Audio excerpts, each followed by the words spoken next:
Hello मेरे प्यारे दोस्तों। हमारे चैनल मनी माइंडेड आरवी में हम हमेशा मनी रिलेटेड मैटर्स सीखते हैं।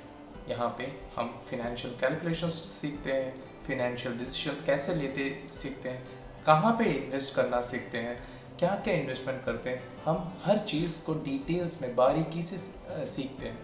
इस चैनल में हम म्यूचुअल फंड्स के बारे में बात करेंगे, इंश्योरेंस के बारे में बात करेंगे, गोल्ड के बारे में बात करेंगे, रियल एस्टेट के बारे में बात करेंगे और ऐसे बहुत चीज़ों के बारे में बात करेंगे। उसी तरह हम कैसे इन्वेस्ट करना है, जैसे एसआईपी के बारे में बात करेंगे, लमसम के बारे में बात करेंगे, हम लोग एसटीपी के बारे में बात करेंगे और एसडब्ल्यूपी के बारे में बात करेंगे और ऐसे अन्य विभिन्न प्रकार के तरीकों से जहाँ से हम पैसा डाल सकते हैं उन्हीं के बारे में बात करेंगे।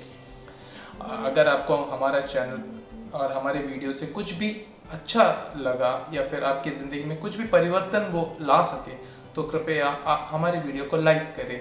और ये वीडियो आप अगर किसी और के साथ आपको लगता है कि उनके जीवन में कुछ बदलाव ला सकता है तो उनके साथ शेयर करें, मेरे YouTube चैनल को सब्सक्राइब करें और ये नोटिफिकेशन बेल को दबाए रखें। इस चैनल में हम निरंतर ऐसे वीडियोस लाएंगे जो आपके फिनेंशियल कंडीशन को इम्प्रूव कर सकते हैं।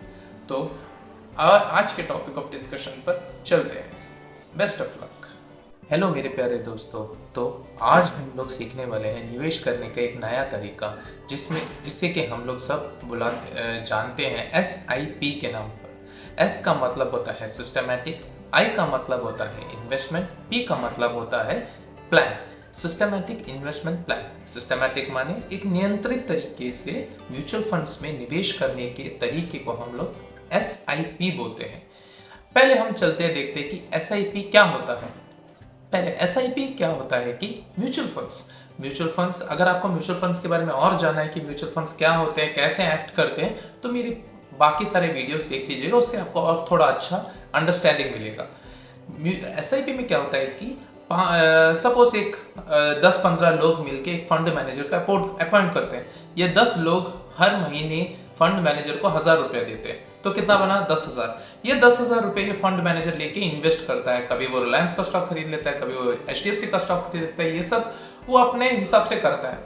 उसके बाद जैसे जैसे इन सब स्टॉक्स का पैसा बढ़ता जाता है वैसे वैसे ये जो 10 लोग दिए हैं ना, उनके जमा पूंजी का अमाउंट भी बढ़ता जाता है। इसे कहते हैं SIP का तरीका। SIP जैसे आपने समझा, हर महीने नियंत्रित तरीके से हम लोग एक फिक्सेड अमाउंट, एक निश्चित अमाउंट हम लोग हमेशा ये म्यूचुअल फंड्स में डालते हैं और वो फंड मैनेजर उसे आगे इन्वेस्ट करता है। वो चाहे कभी कभार मंथली होता है, कभी कभार क्वार्टरली होता है, वो आपके हिसाब से चलता है। SIP किन लोगों के लिए सूटेड है? SIP उन इन्वेस्टर्स के लिए सूटेड है जिनका फिनेंशियल गोल्स का उद्देश्य काफ़ी दूरदर्शी है, जैसे उनका रिटायरमेंट हो गया या फिर उनके बच्चों का एजुकेशन हो गया। ऐसे लोगों को SIP से अपना वेल्थ क्रिएशन करना चाहिए। फिर हम लोग देखते हैं कि SIP काम कैसे करता है। इसके लिए हम एक एग्जांपल लेते हैं। एक मैडम मिस सारा एक 24 साल की एक स्त्री है जो एक MNC में काम करती है। एक दिन वो अपने मैनेजर मिस्टर धीरज से अपने इन्वेस्टमेंट ऑप्शंस के बारे में बात करती है। वो मिस्टर धीरज एक सीनियर मैनेजर है एक रिनाउंड बैंक में और उनका इन्वेस्टमेंट रिलेटेड फैक्टर्स में काफ़ी अच्छा आइडिया है। मिस्टर धीरज और सारा के बीच में बात चलती है कि मिस्टर धीरज उनसे पूछता है कि क्या होता है, कैसे करते हो, आप क्या करते हो। उनका कुछ बेसिक डिटेल्स निकाल लेते हैं ताकि वो अच्छी तरह से एक इन्वेस्टमेंट प्लान बना सके उनके लिए, ताकि उनका फ्यूचर, मिस सारा का फ्यूचर सिक्योर रहे। तो SIP एक्चुअली क्या होता है वो मिस्टर धीरज समझाते हैं उन्हें। SIP क्या होता है? SIP डील होता है AMC और एक इंडिविजुअल के बीच में। AMC क्या करता है, इंडिविजुअल से पैसा लेता है और उनको जितना पैसा वो दिए उतने का कुछ यूनिट्स दे देते हैं कि आपने 1000 रुपया दिया, चलो आपको 10 यूनिट्स आपके हाथ में रखो। अब आपके पास 10 यूनिट है। जैसे ही म्यूचुअल फंड्स परफॉर्म अच्छा करते जाते हैं, उनका NAV बढ़ता जाता है और आपके पास जितना यूनिट्स है उसका वैल्यू भी बढ़ता जाता है। अगर आपका NAV के बारे में पता नहीं है तो मेरे पिछले वीडियोस देख लीजिएगा, उसमें NAV हमने क्लियर कट इंक्लूडिंग एक्सप्लेनेशन की कैसे करते हैं, कैसे कैलकुलेट होता है, वो सब हमने बताया है। फिर ये यूनिट्स जो एक्यूमुलेट होते हैं, जब भी हमें विड्रॉ करना है तब हम विड्रॉ कर लेते हैं। तब मिस सारा ने पूछा मिस्टर धीरज से ये कैसे काम करता है। मिस सारा को धीरज बताते हैं कि सपोज आपके पास पैसा है और वो पैसा आपने मुझे दिया, मैं क्या करूँगा, कुछ यूनिट्स मेरे पास जो है, मैं क्या करूँगा, आपको बोलूँगा कि 5 यूनिट्स आप इतने पैसे के लिए रख लीजिए। अब ये पैसा मैं इन्वेस्ट करूँगा, मैं इन्वेस्ट करने के बाद क्या करूँगा, मैं ये पैसा बढ़ाऊँगा, ग्रोथ करवाऊँगा। जैसे ये ग्रोथ होता है तब क्या होगा, मेरा ये जो पैसा है, ये जो आपके पास जो कॉइन्स है, वो उस यूनिट्स हैं, वो क्या करूँगा, आप जब पैसा चाहिए होगा आप में जो वो यूनिट्स देंगे, मैं उस टाइम मेरा जितना ग्रोथ है वो पूरा अमाउंट में आपको वापस कर दूंगा। ऐसा ही होता है। अब ये एसआईपी के बीच में मिस्टर धीरज क्या करते हैं देखते हैं हम लोग। मिस्टर धीरज को पैसा मिला मिस सारा से। मिस्टर धीरज क्या करते हैं, म्यूचुअल फंड कंपनी को देते हैं। म्यूचुअल फंड कंपनी क्या करती है, यूनिट्स अलॉट करती है मिस सारा को। अब ये यूनिट्स जो अलॉट होता है वो काफी सारे एसेट्स में इन्वेस्ट होता है, जैसे गोल्ड हो गया, इक्विटी हो गया, डेब्ट हो गया, रियल एस्टेट हो गया, काफी सारे, जो हर एक म्यूचुअल फंड का अपना अपना तरीका होता है इन्वेस्ट करने का, वो उसमें इन्वेस्ट हो जाता है। फिर ये जो पैसा ये जो एसेट्स में आता है, इस एसेट्स का क्या होता है, ग्रोथ होता है। अब ये एसेट्स का ग्रोथ से क्या होता है, ये जो म्यूचुअल फंड कंपनीज का NAV बढ़ता है। अब ये NAV, जब आपको पैसा चाहिए, आपके पास यूनिट्स हैं, अब ये म्यूचुअल फंड कंपनीज क्या करते हैं, ये यूनिट्स लेके आपको पैसा वापस कर देते हैं।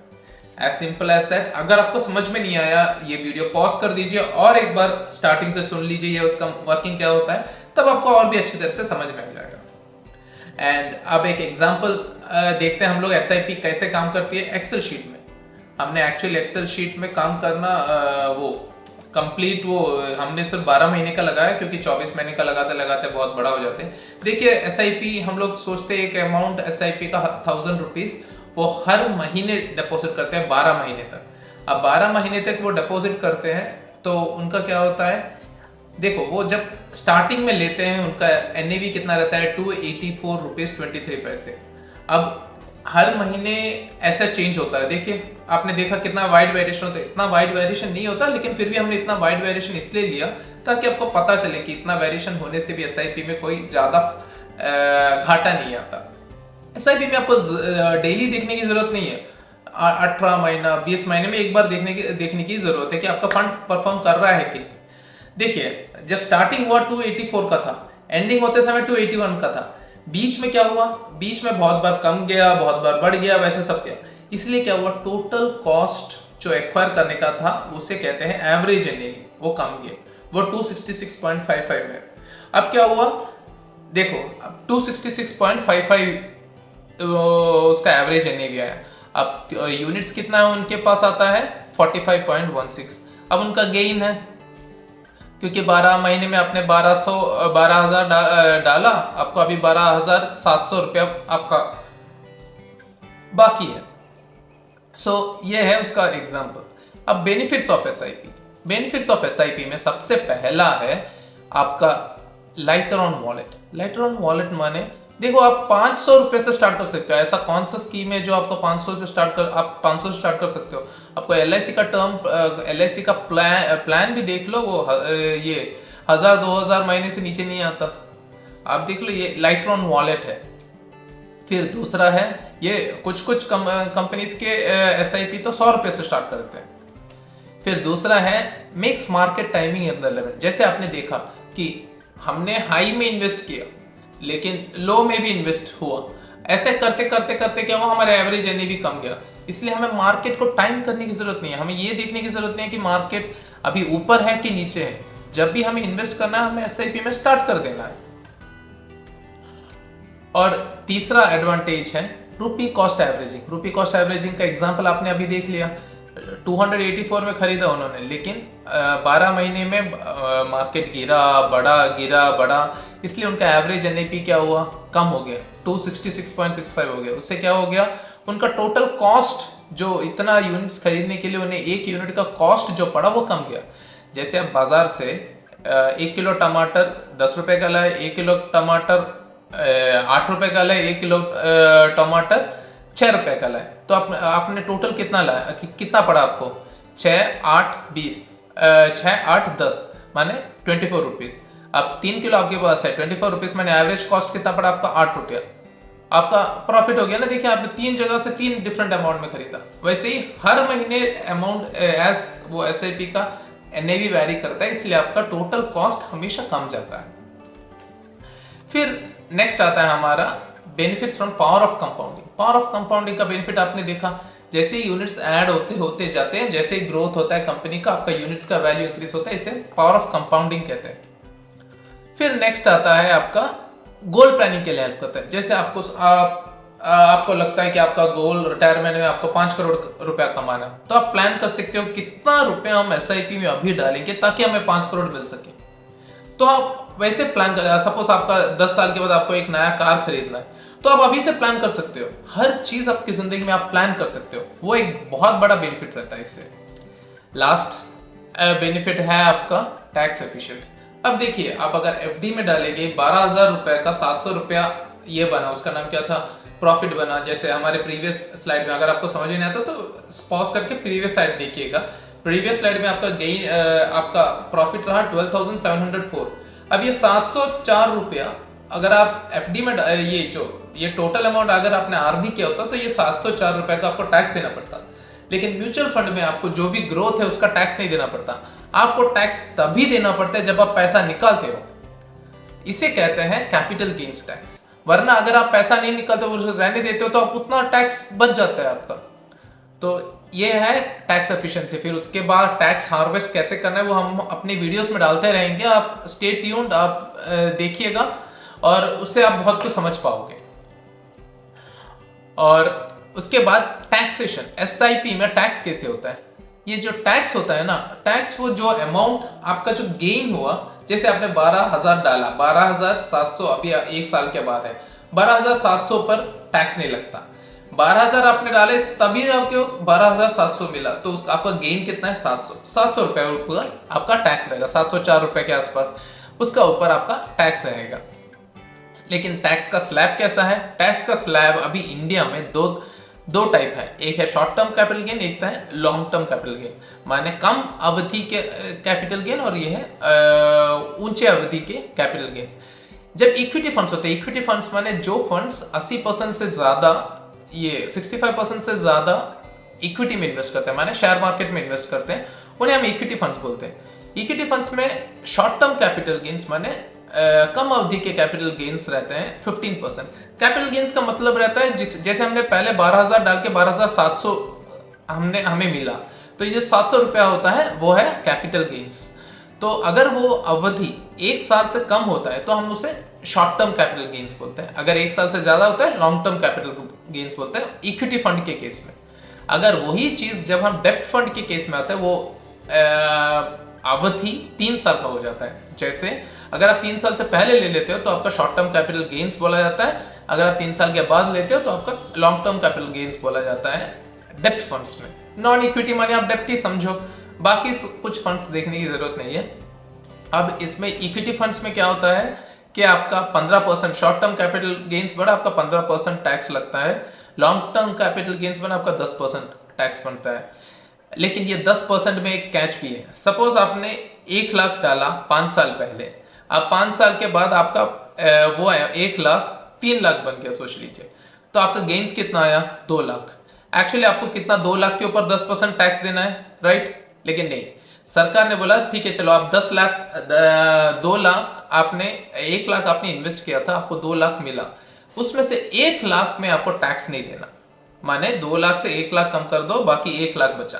इस 1 लाख पर आपको टैक्स देना है। 1 लाख का 10% 10,000 रुपये आपका टैक्स आता है, वरना आपका 20,000 रुपये आता है। 10,000 रुपये आपका टैक्स एफिशिएंसी है, इसलिए बच गया। वैसे ही डेब्ट फंड में जब लॉन्ग टर्म कैपिटल गेन होता है, तब 1 लाख आपने डाला, 5 साल के बाद आपको 3 लाख मिला, तो आपका 2 लाख टैक्स नहीं होता। उसमें एक फीचर आता है इंडेक्सेशन, माने 5 लाख पहले 1 लाख 5 साल पहले कितना अमाउंट था, उसका अभी का वैल्यू कितना है। जैसे 1 लाख 5 साल पहले उसका जितना वैल्यू था, आज उसका वैल्यू शायद 1,50,000 होगा। आपको मिला कितना 3 लाख, तो आपका गेन कितना हुआ, ट्रूली गेन 1,50,000। अब 1,50,000 का 20% का टैक्स लगेगा। यही है टैक्सेशन। हम लोग टैक्सेशन के बारे में और भी डिस्कस करते रहेंगे, और हमने टैक्सेशन के बारे में एक अच्छा वीडियो भी बना के रखा है, अब देख लीजिए, हमारे चैनल में ही पड़ा रहता है। तो इससे हम समाप्ति पे आते हैं। Thank you guys, thank you for all your support. आपने पूरा देखा। अगर आपने इस वीडियो से कुछ सीखा और आपको लगता है कि ये और भी लोग को पता चलना चाहिए, तो कृपया लाइक करें मेरे ये जो वीडियो। अगर आपको लगता है कि आपके किसी दोस्त या रिश्तेदार किसी को भी बेनिफिट करेगा, तो आप प्लीज़ शेयर कीजिएगा। मेरे YouTube चैनल को सब्सक्राइब कीजिएगा, और वो नोटिफिकेशन बेल भी ज़रा बजा दीजिएगा, ताकि जो भी नए वीडियोस आते हैं वो आपको पता चले। Thank you. अलविदा। अगले वीडियो में हम लोग मिलते हैं। Thank you.